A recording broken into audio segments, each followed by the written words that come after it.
We start today in Puerto Rico, where the government is already working on new economic strategies due to the possibility of a new global minimum tax that threatens their competitiveness. Christian Ramos brings us the complete story.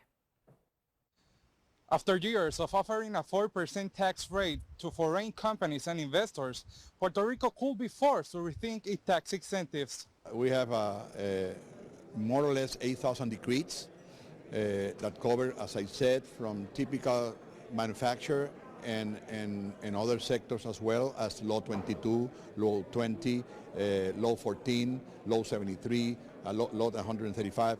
So we have a lot of decrees actually. The challenge, look in the future, is what's going to happen with those decrees regarding the global minimum tax. Right now, Puerto Rico has the lowest tax rate compared with other U.S. jurisdictions, making the island attractive for doing business. Well, currently we have 3,000 Law 22 decrees.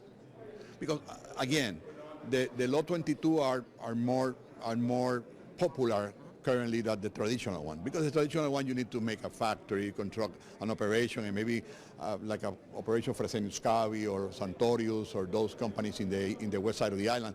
They invest millions of dollars and create plenty of jobs. But obviously that delay at least for 2 or 3 or 5 years. But the Law 22 decrees come to Puerto Rico, and normally, currently, I'm having at least 100 every month basis. Plus, we have 3,000 decrees in our office. So we have to challenge with that. First, to send the message, come to Puerto Rico, bring your money, but invest in Puerto Rico. It's important that. And second, for me, is also we need to supervise those decrees. If the 4% tax rate got modified by the 15 global rate, the competitiveness of the island could be affected. Currently, the government is working on new strategies to avoid this scenario. The blue economy has to be part of the future because the way that we have been attracting companies through tax incentive is over. It's over in the next 2 or 3 years. Everybody going to have the same structure, tax structure. So as an island, we have an opportunity because all our competitors doesn't have water around. So again, in the next month, when I said the next month, maybe in the next 2 weeks, I will be imparting some instruction to my board, to my people, to my staff, to integrate into the Law 60 the blue economy incentive. Reporting from San Juan, Puerto Rico, Christian Ramos.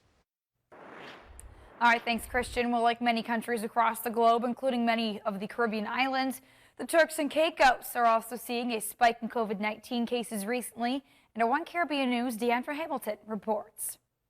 Ever since restrictions were relaxed, Turks and Caicos has been experiencing surges in new cases of the coronavirus, and even the hard-won level 1 for low-risk rating by the U.S. is evaporated. Cell phone images like this one show that not only are police finding it hard to curtail homegrown parties, but internationally sold ones as well. The TCI has had to clamp down. Unsanctioned parties, large gatherings. I know people have been asking and wanted to know how it is that the government approved those parties. I can certainly say that we did not. The only parties that we have approved that I'm aware of was up to 100 persons. So anything that you've seen has been bigger than that. These are breaches of the regulations and of their permit. In this Friday press conference, lots of information was shared and many representatives were on hand. It would also be the final time E.J. Saunders would address the country as minister with responsibility for health. Jamal Robinson, who is actually in the House, will be sworn in as the new Minister of Health. So this is my last health briefing. And I think it was signed in yesterday. But certainly, if it doesn't take effect yesterday, it will take effect parallel with Honorable Robinson swearing in as a minister and Minister of Health. I will be taking on the Minister of Finance portfolio. In the crackdown on the gatherings, which are against health protocols, the Deputy Premier dropped a bombshell announcement. Surprise, that you're going to put yourself in a position where you will not get a business license ever again to do anything like that, because we believe that you can't be trusted. Now, I know what people are going to say. Can they possibly do that? Can they possibly make it deny me a business license ever again. Well, certainly it will be so long before you get one again, it will feel like never again. Only time will tell if the warning actually works. And that was our Deandra Hamilton reporting. Well, Jamaica's Prime Minister Andrew Holness on Monday night announced stricter COVID restrictions, including a new curfew. This comes as the government races to slow this third wave of COVID-19 in the country. The Prime Minister placed citizens on notice that even tighter restrictions, such as no movement days, could be reintroduced if COVID numbers remain high.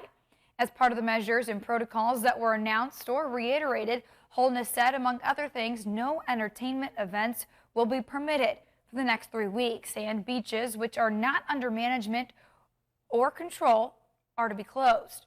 The measures will run for the next 3 weeks, and it starts on August 11th and will run until August 31st. Effective Wednesday, August 11th, the curfew hours will be adjusted as follows. On Mondays to Fridays, the curfew hours will be from 7 p.m. to 5 a.m. the following morning. On Saturdays, the curfew hours will be from 6 p.m.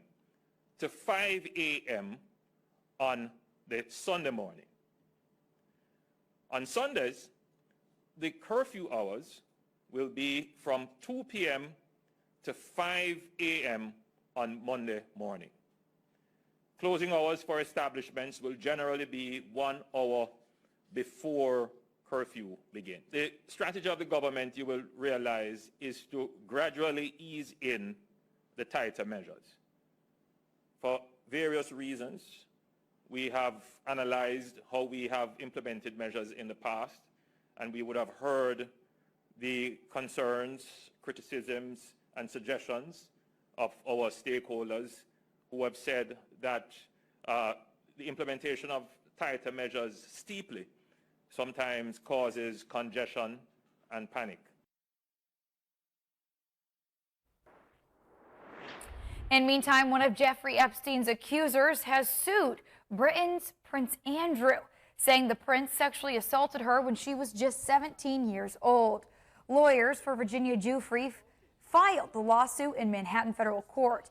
Giuffre accuses Prince Andrew of sexually assaulting her on multiple occasions when she was under the age of 18. The prince has repeatedly denied any wrongdoing.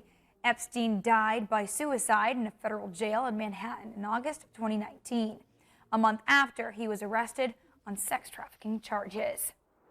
And one last time, a tropical storm warning has been issued for Puerto Rico, the U.S. Virgin Islands, and the eastern half of the Dominican Republic. The system, likely to be named Fred, would become the 6th named tropical storm of this year's Atlantic hurricane season. It has been more than a month since the last named storm, Elsa, impacted parts of the Caribbean.